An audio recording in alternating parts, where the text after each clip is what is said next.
다음 순서는 실천하는 가톨릭 영성 시간입니다. 이 시간 가톨릭 안의 영성이란 무엇인가, 그리고 실천하는 방법은 무엇인가에 대해 조민현 요셉 신부와 김선미 아가다 수녀께서 함께 풀어주시겠습니다. 가톨릭 방송 애청자 여러분 안녕하십니까? 여러분과 함께하는 실천하는 가톨릭 영성의 조민현 요셉 신부입니다. 김선미 아가다 수녀입니다.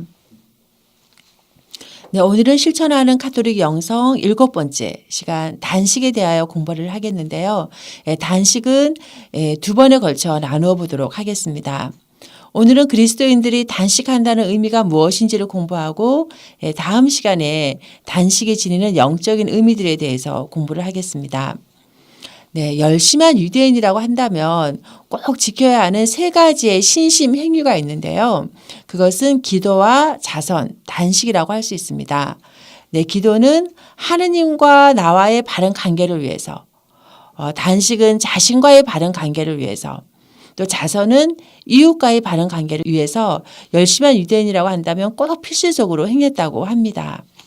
우리 가톨릭에서도 단식은 초대교회 시절부터 2000여 년 동안의 사순절 기간, 특히 재수혈하고 성금요일에 신자들이 지켜야 할 의무의 하나로 꾸준하게 행하여져 왔습니다. 오늘날 물질이 인간의 모든 가치를 재는 기준이 되었고, 또 이를 이겨낼 수 있는 정신이 땅에 떨어져 버린 이 시대에 단식하는 것이 무슨 의미가 있을까요?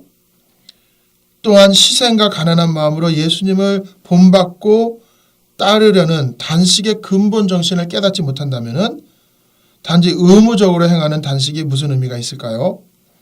오늘을 살아가는 우리에게 단식의 의미는 매우 작은 수행일지 모르지만 가톨릭에서 행하는 단식의 근본 정신이 무엇인지를 이해하게 된다면 우리의 정신을 조금이나마 풍요롭게 할 수 있지 않을까 기대해 봅니다. 네, 먼저 2014년도에 KBS 개국 콘서트 중에서 누려라는 코너를 얘기하고 싶은데요.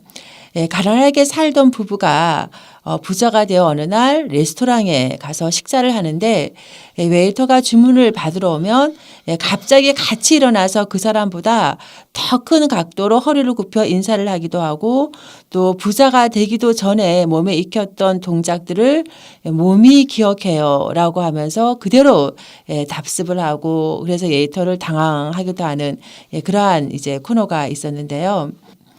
제 얼굴이 고생을 기억해요. 제 몸이 주유소에 주이고 열어주던 때를 기억해요. 이렇게 성공한 사람이 되어서도 과거 고생했던 시절을 몸이 먼저 기억한다 하면서 반응을 하는 것인데요. 이처럼 우리 인간은 머리로만 기억하는 것이 아니라 몸으로도 기억을 하고 있습니다. 네, 악기를 배울 때나 운동을 배울 때 처음에는 이걸 어떻게 하는 거지 하고 머리를 써가면서 연습합니다. 그러나 나중에 머리를 쓰면은 더 안 되고 그냥 몸에 배인 실력으로 할 때는 더 잘 되는 경우가 많습니다. 누가 일일이 생각하면서 눈을 깜빡거리거나 길을 걷겠습니까? 이 모든 것은 몸에 그대로 배어 있는 것입니다.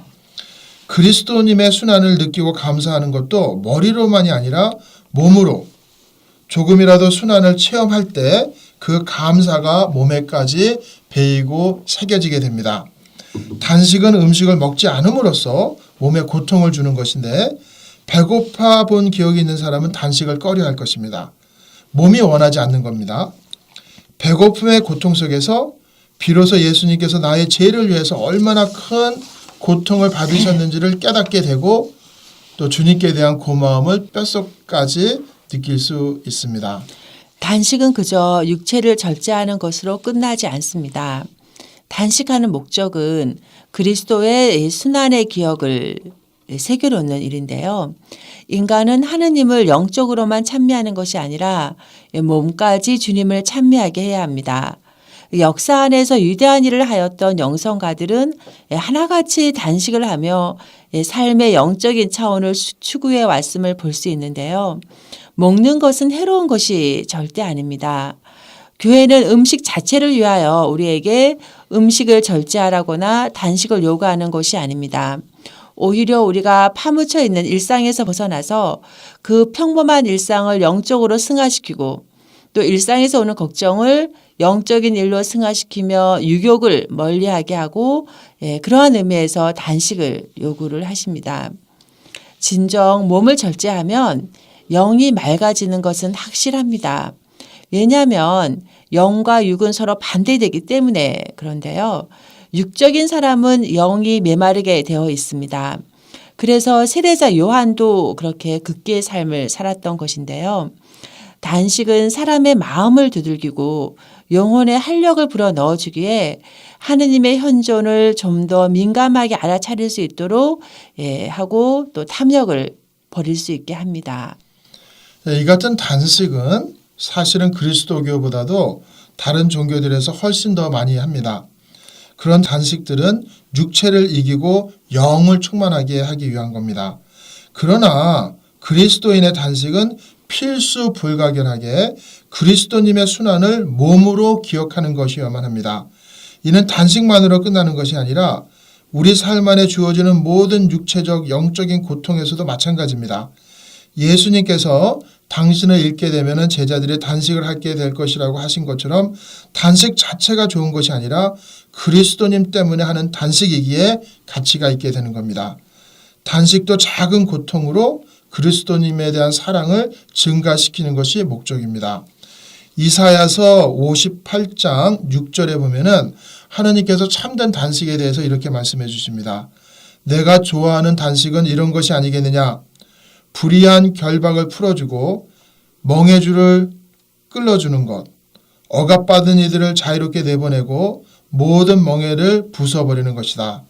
네 양식을 굶주린 이와 함께 나누고 가련하게 떠도는 이들을 네 집에 받아들이는 것이고 헐벗은 사람들을 보면 덮어주고 네 혈육을 피하여 숨지 않는 것이 아니겠느냐. 이처럼 참된 단식은 육체의 배고픔을 통하여 절제 훈련을 하면서 온화한 성품을 지니고 사랑과 나눔과 선행을 실천하는 것임을 알려주고 있습니다. 그러면 여러분 다음 시간에 여러분과 함께 뵙겠습니다. 안녕히 계십시오.